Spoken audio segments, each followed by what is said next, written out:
दोस्तों, पाकिस्तान ऑक्यूपाइड कश्मीर एक बार फिर से गर्मा गर्म मुद्दा बन चुका है। जहां पर पार्लियामेंट के करंट सेशन में, जहां मॉनसून सेशन अभी चल रहा है, उसमें लोकसभा में प्राइम मिनिस्टर नरेंद्र मोदी और राज्यसभा में हमारे external affair minister S Jaishankar ji एक बात बोलते दिखे कि क्यों हमने 1971 में पाकिस्तान ऑक्यूपाइड कश्मीर रिक्लेम नहीं किया, जबकि वो कंडीशन ऐसी थी जब एक कमांडिंग कंडीशन में हम थे। साथ ही साथ पीओके का पाकिस्तान के पास में होने का क्या इंप्लीकेशन आज हम भुगत रहे हैं और किस तरीके से चाइना वहां पर अपनी डोमिनेंस बढ़ाता चला जा रहा है। तो ऐसे में ये पूरा अपने आप में इंपॉर्टेंट पॉइंट बन जाता है कि किन इश्यूज को लेकर के पीओके हमारे लिए इंपॉर्टेंट है, क्या इसका हिस्टोरिकल एक जर्नी रहा है और अभी क्या वे अहेड हो सकता है। क्या वाकई में हम पीओके के रिक्लेम कर सकते हैं तो कैसे, पूरी डिटेल समझेंगे। लेकिन आगे बढ़े उससे पहले एक तो आप मुझे फॉलो कर सकते हैं इस क्यूआर कोड को स्कैन करके टेलीग्राम पर। दूसरा, PWOnlyIS की तरफ से सृजन रिपीटर्स 2.0 बैच रन कराया जा रहा है। जिनका भी टारगेट 2026 का है वो लोग प्रीलिम्स, मेंस और इंटरव्यू के हिसाब से इस कोर्स को ज्वाइन कर सकते हैं। इनमें आपको जीएस की क्लासेस, टेस्ट सीरीज और मेंटरशिप प्रोवाइड की जाएगी। मतलब ये कि आप सेल्फ स्टडी करते हैं तो उसके साथ में एक अच्छा पुश आपको ये कोर्स दे देगा, राइट। तो पॉइंट ये है कि आपको ज्वाइन करना है तो पिंड कमेंट देख लो या फिर डिस्क्रिप्शन बॉक्स देख लो, वहां पर आपको डिटेल्स मिल जाएंगी। अगर फिर भी कोई डाउट रहता है तो आपको वहीं पर कांटेक्ट नंबर भी मिल जाएगा, कॉल कर लो, पूरे डाउट्स क्लियर कर लो और कोर्स को ज्वाइन आप कर सकते हैं any time. So the point is कि पाकिस्तान ऑक्यूपाइड कश्मीर क्या है। ये देखो, एक ऐसी जमीन है जिसको इंडिया बहुत लंबे समय से, जब से हम इंडिपेंडेंट हुए तब से क्लेम कर रहे हैं, बट यस एक्चुअल में इसके ऊपर कंट्रोल चल रहा है वो है पाकिस्तान का। तभी तो हम इसे बोलते हैं ना पाकिस्तान ऑक्यूपाइड कश्मीर। अगर इसके कंस्ट्रक्ट की बात करें तो इसमें एक रीजन तो है पाकिस्तान ऑक्यूपाइड जम्मू एंड कश्मीर, जिसको पाकिस्तान वाले लोग आजाद कश्मीर के नाम से जानते हैं या बोलते हैं, एड्रेस करते हैं। वहीं दूसरा है एक गिलगिट बाल्टिस्तान वाला रीजन। ये ओवरऑल एरिया अगर देखो तो ये आपको मोटा मोटा 85,000 स्क्वायर किलोमीटर से भी ज्यादा एरिया दिखाई पड़ेगा। अब होता क्या है कि ये सारा का सारा माजरा शुरू होता है 1947 के टाइम पे, जब इंस्ट्रूमेंट ऑफ एक्सेशन को साइन करने में जम्मू कश्मीर के राजा हरि सिंह ने डिले कर दिया और ऐसे में पाकिस्तान के फौज ने कबीलियाई जो थे लड़ाके उनको आगे भेज करके और खुद अटैक करने पहुंच गए कश्मीर पे। टारगेट ये था कि कश्मीर वाला रीजन मुस्लिम डोमिनेटेड है, ये हमारे पास में होना चाहिए। तो ऐसे में वहां पर इंडियन आर्म फोर्सेस और पाकिस्तानी आर्म फोर्सेस जो कि कबीलियाई रूप में थी, उनके बीच में कॉन्फ्लिक्ट होता है, लड़ाई शुरू होती है। अब लड़ाई जब शुरू होती है ना इस इन्वेजन को कंटेन करने के लिए, तो ऐसे में हमारी तरफ से एक चूक हो गई। और वो चूक क्यों बोली जा रही है? क्योंकि आज तक भी उसका सोल्यूशन नहीं निकला है और हमारे प्राइम मिनिस्टर पंडित नेहरू जी पहुंच गए यूनाइटेड नेशन में। ऐसे में वहां पर जितना आगे तक पाकिस्तान की मिलिट्री और पाकिस्तान के लड़ाके आगे तक घुस गए थे, वहां पर फिर सीज फायर डिक्लेयर कर दिया गया और मोर और लेस जिस पर्टिकुलर टेरिटरी पे पाकिस्तान ने कवर अप कर लिया था वो मोटा मोटा उन्हीं के पास रह गया। बट पॉइंट इज कि इसको एक बार रिक्लेम करने का मौका हुआ था। जैसे 1965 में भी वॉर हुआ, उस टाइम पर भी हमने हमारी तरफ से बार्गेनिंग पावर को ज्यादा यूज नहीं किया। 1971 की बात करें तो उसमें भी बांग्लादेश लिबरेशन वॉर के टाइम आप देखोगे कि पाकिस्तानी सेना के 93,000 सैनिक हमारी गिरफ्त में थे। इसके अलावा 15,000 स्क्वायर किलोमीटर से ज्यादा का एरिया हमारी अंडर में था। तो ऐसे में उस टाइम पर जब पाकिस्तान बिल्कुल सरेंडर करने की कंडीशन या सरेंडर कर चुका था, तो शिमला एग्रीमेंट होता है उसी 1971 वॉर के जस्ट बाद में 1972 में, और उस एग्रीमेंट में इंडिया के पास में अपर हैंड था।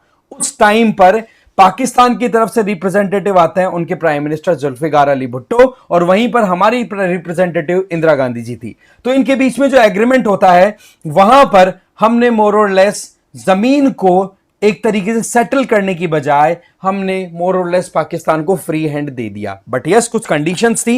एक तो हमने एक रिस्पॉन्सिबल पावर के तौर पे बिहेव करते हुए एक मैसेज देने की कोशिश की कि भाई ये जो मुद्दा है ये बायलैटरल इशू है, तो हम इसको किसी भी थर्ड पार्टी मीडिएशन के बेसिस पे तो देखो सॉल्व करेंगे नहीं, बट यस इस तरीके से युद्ध के आधार पर हम सेटल करें वो चीजें थोड़ा सा हम अवॉइड करेंगे। मतलब ये कि इंडिया ने अपनी तरफ से मैसेज देने की कोशिश की कि हम एग्रेसिव एक्शन लेकर के चीजों को कैप्चर नहीं करेंगे। इससे क्या होगा कि वर्ल्ड ओवर एक गलत मैसेज जाएगा। इसके अलावा एक इंटरनेशनल इक्वेशन को भी हमें उस टाइम की को समझना होगा। नो डाउट पाकिस्तान ने ही खुद ने अपनी तरफ से हमें इंस्टिगेट किया था इस वॉर में एंट्री लेने के लिए, बट पॉइंट इज कि उस टाइम पर यूएस और चाइना दोनों के दोनों पाकिस्तान की तरफ खड़े थे, वहीं दूसरी तरफ हमें सपोर्ट मिल रहा था तो वो केवल और केवल यूएसएसआर का। तो उस सिचुएशन में हम एस्केलेशन ज्यादा नहीं चाहते थे और मोरलेस हमने डिसाइड कर लिया कि भाई हम यहां पर फिलहाल एक ऐसा सेटलमेंट करते हैं जिसको लेकर के प्रॉब्लम्स ना बढ़े। तो यहां तक ये मामला हुआ। बट उसी दरमियान एस जयशंकर जी जो अपनी बातें बोलते हैं वो लेयर बाय लेयर आप इस पर्टिकुलर स्पीच में एक बार सुनिए कि ना गुरु का कहना है सर कि चाइना पाकिस्तान आज बहुत नजदीक आ गए। सर है, हकीकत है, पर कैसे पास आए सर, कैसे नजदीक आए? नजदीक आए क्योंकि हम लोगों ने बीच में पीओके की धरती छोड़ दी थी। कैसे विद द टाइम पाकिस्तान और चाइना इस पाकिस्तान ऑक्यूपाइड कश्मीर की प्रेजेंस के चलते एक साथ आ गए, क्योंकि चाइना और पाकिस्तान के बीच में डायरेक्ट कोई बॉर्डर शेयर नहीं होता, बट पाकिस्तान ऑक्यूपाइड कश्मीर के चलते यहां पर पीओके चाइना और पाकिस्तान को एक लिंक प्रोवाइड करता है। उसी का नतीजा क्या है कि आज हम चाइना पाकिस्तान इकोनॉमिक कॉरिडोर जैसी एक इंपॉर्टेंट ब्रांच उधर से बेल्ट एंड रोड इनिशिएटिव की जाते हुए देखते हैं। इसके अलावा आज देखा जाए तो ये जो सक्शगम वैली जो है ये मोरलेस ये जम्मू कश्मीर का हिस्सा है और ये पाकिस्तान के द्वारा मोरलेस गिफ्ट कर दिया गया था चाइना को, जिससे कि चाइना हाई टेरिटोरियल या फिर कहें कि हाई ऑल्टीट्यूड्स पर अपनी पकड़ बना के रख सके।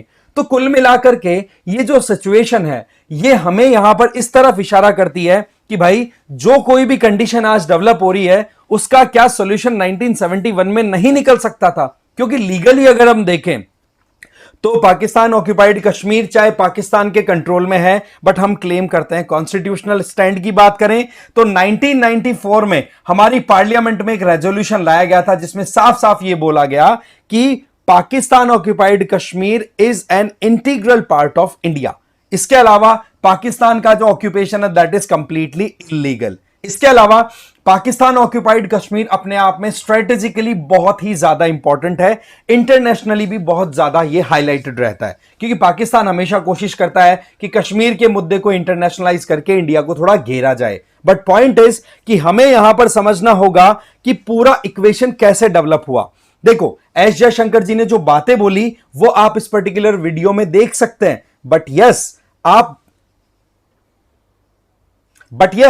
आप यहां पर देखोगे कि एस जयशंकर जी ने और भी बातें बोली है। जैसे 1962-63 की टाइम की बात करें, जैसे मैंने बताया 47 में मोरलेस सीज फायर हो गया था, है ना, तो वो 49 में सीज फायर हो गया, 47 में लड़ाई शुरू हुई, 49 में सीज फायर हो गया, पाकिस्तान के पास में पीओके रह गया।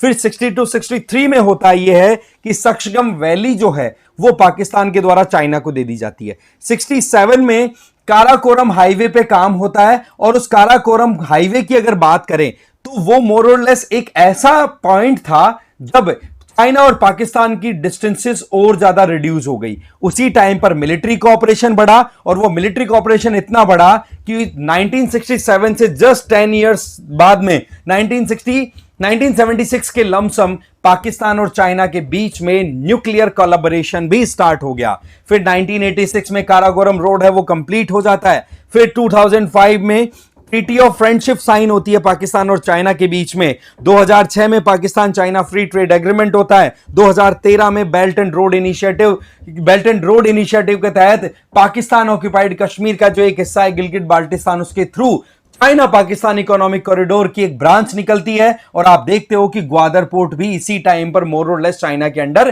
चला जाता है। तो ये जो यहां पर सिचुएशन हम बात कर रहे हैं वो मोर और लेस पीओके की प्रेजेंस की वजह से ही हुआ है। अगर पीओके ना होता पाकिस्तान के पास में तो मान के चलिए चाइना और पाकिस्तान इतने क्लोज नहीं आते जितने की क्लोज हम अभी देख रहे हैं उनको। इसके अलावा अब सवाल यह आता है कि क्या इंडिया ने कुछ एफर्ट्स किए हैं इस पर्टिकुलर एरिया को रिक्लेम करने के लिए या अपनी जो पोजीशन उसको चेंज करने के लिए। देखो एक तो हम स्ट्रॉन्ग मैसेज हमेशा देते रहते हैं कि पाकिस्तान से हम पीओके लेंगे। इसका मतलब एक मंशा तो है दिमाग में। दूसरा, आर्टिकल 370 को जब अब्रोगेट किया गया तो उसमें साफ साफ यह कह दिया कि जम्मू एंड कश्मीर जो कि यूनिफाइड मैनर में इंडिया का पार्ट है, जिसमें पीओके भी आ गया, तो यह एक चीज हो गई।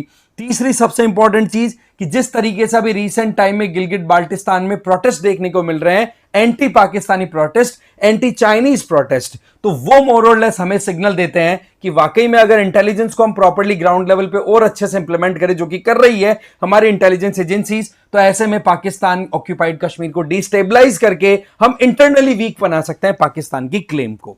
अब सवाल यह आता है कि और क्या किया जा सकता है। देखो, डिप्लोमेटिक प्रेशर्स तो इंडिया हमेशा क्रिएट करने की कोशिश कर रहा है कि पाकिस्तान ने इलीगली ऑक्यूपाई कर रखा है, और हम इस बात को साफ साफ कहते हैं कि यह मुद्दा बायलैटरल है, चाहे पाकिस्तान कितना ही इस मुद्दे को एक मीडिएशन के बेसिस पे सॉल्व करने की क्या कुछ भी कोशिश करे। ठीक है। दूसरा, हम लगातार जो पाकिस्तान ऑक्यूपाइड कश्मीर में इंटरनल डिस्टर्बेंस चल रही है ना, उसको सपोर्ट देकर के पाकिस्तान के खिलाफ में सिविलियन डिस्कंटेंट और पॉलिटिकल एक्टिविज्म को प्रमोट कर सकते हैं। तीसरा, हम कर सकते हैं कि जो इस पर्टिकुलर रीजन की बात करें, जैसे अफगानिस्तान वाला ये हम बेल्ट देखें, दिस इज वखान कॉरिडोर, तो वखान कॉरिडोर को हम एक्टिवेट करवा सकते हैं अफगानिस्तान में बैठे तालिबान के थ्रू, जो कि एंटी पाकिस्तान स्टैंड लेकर के कंटिन्यू कर रहे हैं अभी, है ना। तो ऐसे में उनके इंटरेस्ट को प्रोटेक्ट करते हुए हम ये काम कर सकते हैं। फिर आ जाओ, आज का जमाना है हाइब्रिड वॉरफेयर का, तो क्यों ना हम साइबर, इंफॉर्मेशन और साइकोलॉजिकल वॉरफेयर में उतरें और पाकिस्तान को बिल्कुल घुटनों पर लाने की कोशिश करें। और सबसे इंपॉर्टेंट पॉइंट है कि हम हमारे पास में जो जम्मू एंड कश्मीर रीजन है उसका इतना गजब डेवलपमेंट करें, जो कि हम कर रहे हैं। चिनाब रेलवे ट्रैक और ये सारा आपको पता है किस तरीके से ब्रिज के थ्रू हो रहा है सारा काम, वहां पर हाईवेज पे कितना नॉर्मल फ्लो हो रहा है ट्रैफिक का, सारी चीजें। तो ये एक एग्जाम्पल के तौर पे पुट किया जाए पीओके के सामने कि देखो तुम लोगों के साथ में कितना स्टेप मदरली ट्रीटमेंट दिया गया है पाकिस्तान के द्वारा, और हमारे पास में जो जम्मू कश्मीर है वहां के लोगों की जिंदगी आप देखो। और फिर लास्ट में एक ऑप्शन बचता है कि मिलिट्री एक्शन। देखो, मिलिट्री एक्शन एक ऑप्शन है, बट पॉइंट इज कि हम डायरेक्टली अटैक करें बहुत मुश्किल है, कारण कि ये रीजन बहुत ज्यादा, इस रीजन की टेरेन बड़ी रग्ड एंड कहते हैं ना कि बहुत ज्यादा डिफिकल्ट है। तो यहां पर पाकिस्तान को डिफेंस खुद को करने में प्रॉब्लम कम आएगी, बट हमें अटैक करने में प्रॉब्लम आएगी। तो ऐसे सिचुएशन में जमीन लेने के चक्कर में हमें यह भी देखना होगा कि वहां के लोग कितना हमारे साथ आना चाहते हैं, क्योंकि ये जो लोग हैं, यहां के लोग यस कहेंगे तो ही बात बनेगी, नहीं जमीन का टुकड़ा केवल हमें कोई नहीं देने वाला है, ना हम ले पाएंगे। तो हमें ग्राउंड लेवल पे ग्रेजुअली प्रोसेसेस पे काम करते रहना है, और फिर जब मौका मिले तब हो सकता है मिलिट्री एक्शन भी लिया जा सकता है। बट अभी के टाइम पे डायरेक्टली मिलिट्री एक्शन पे हम जाएं, इसके लिए थोड़ा वेट करना ठीक बात होगी। बाकी आपका क्या मानना है इस पर्टिकुलर इश्यू पे, डेफिनेटली कमेंट करके जरूर बताना। ठीक है, बाकी इस वीडियो में तो इतना ही था, क्योंकि मामला है बहुत इंपॉर्टेंट। कमेंट करके जरूर बताना अपनी राय। Thank you very much.